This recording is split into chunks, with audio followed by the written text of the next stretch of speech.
What's up, guys? I've been hearing a lot of YouTubers say that renting is better than buying right now in this high interest rate environment. And here's why I just disagree wholeheartedly. So you're telling people, hey, you should probably rent right now in most markets? Yeah, like mathematically, it seems like renting is a superior option throughout most of the country right now. So even though renting does make sense for some scenarios, like if you don't know where you're going to be relocating to, but overall, when you rent, it is a sunk cost, a 100% interest rate, essentially. So you could be concerned about, our interest rate 6%? Did we just drop? Are they going to go in the 5s? Really, the interest rate is not as important as just buying and getting a good deal. Oftentimes you hear people talk about the scenario of you buy a $500,000 house at 7% interest rate. Over 30 years, you're going to be paying nearly $1.2 million, which is double the purchase price, more than double. But here's why that's a little bit of deceptive math, because even though it's correct math, you're also left with an asset that's worth a lot of money that's in your name at the end of that 30-year term, as opposed to renting, which you're just paying a monthly premium, a 100% monthly premium, so that your landlord can go and pay down their mortgage and build their equity. Because as you probably know, when you pay your monthly mortgage, a portion of that monthly mortgage goes towards your principal, towards your equity. You're paying down that loan slowly over time. And another myth that people often think is that renting is cheaper than owning, but that's not always the case. The average rental increase is about 6% annually, and that's according to analysis from iPropertyManagement.com. Now, in contrast, having a fixed rate mortgage not only provides the stability of you knowing what your monthly bill is going to be without crazy rent hikes that you're subject to, but your home's also appreciating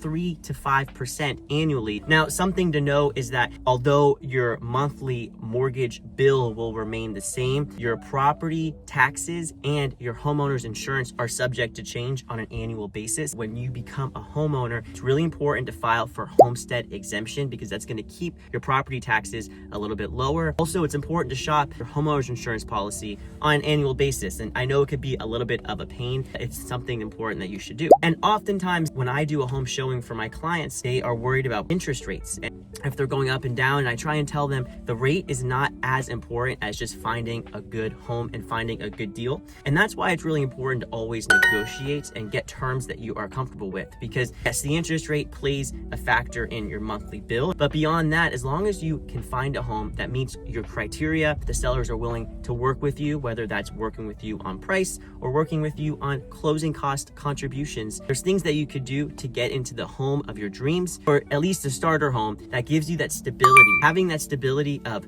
knowing what your payment's going to look like, and also having that stability of a roof over your head without a landlord telling you what you can and can't do. Let's run a scenario. If you buy a home for $400,000 and you hold it for 10 years, assuming a 5% annual appreciation rate, that $400,000 home could eventually become, over 10 years, $650,000 just because of price appreciation. Ultimately, when you're a homeowner, you get to benefit from having a say in the value increase of your home because you can do repairs and strategic renovations to increase the property price. And also you can buy in strategic areas that are on the outskirts of growth rings or growth curves. You can tell what areas are going to keep growing in value over time and at a higher rate of return than maybe certain other areas that are more rural. And the numbers don't lie. The average homeowner has a net worth 43 times higher than renters, 43 times higher. So to recap, renting is basically paying 100% interest, whereas owning, no matter what interest rate,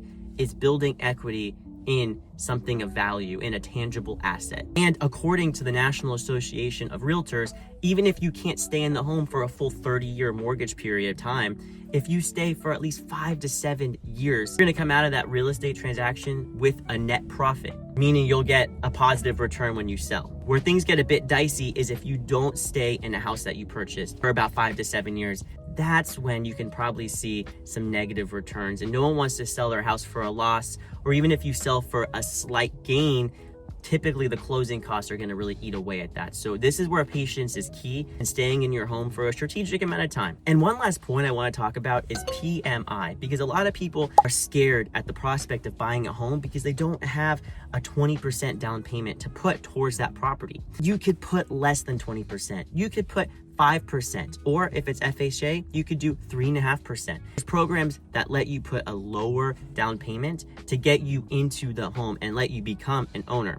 And yes, there will be private mortgage insurance or PMI, which will add a little bit of a monthly cost, but it's worth it because the cost of not getting into a real estate deal and not becoming a homeowner and continuing to rent can be a higher cost as opposed to paying that PMI and getting into a home, getting a good deal. And that's where negotiating and finding a good deal really matters. And that's why working with a qualified professional like a qualified realtor or getting a pre-approval from a lender, which that's free, really makes all the difference. So anyways, thank you guys for watching. I just finished up some showings and I wanted to really get my thoughts out there and talk about the benefits that even in this higher interest rate environment, buying a home still drastically has more benefits than renting. Yes, a high interest rate when you buy a home right now, but you're still getting equity, you're still paying it off, and you're still a homeowner. So thank you guys so much for watching. I'm gonna be posting more videos and I'm looking forward to seeing you guys soon. Peace.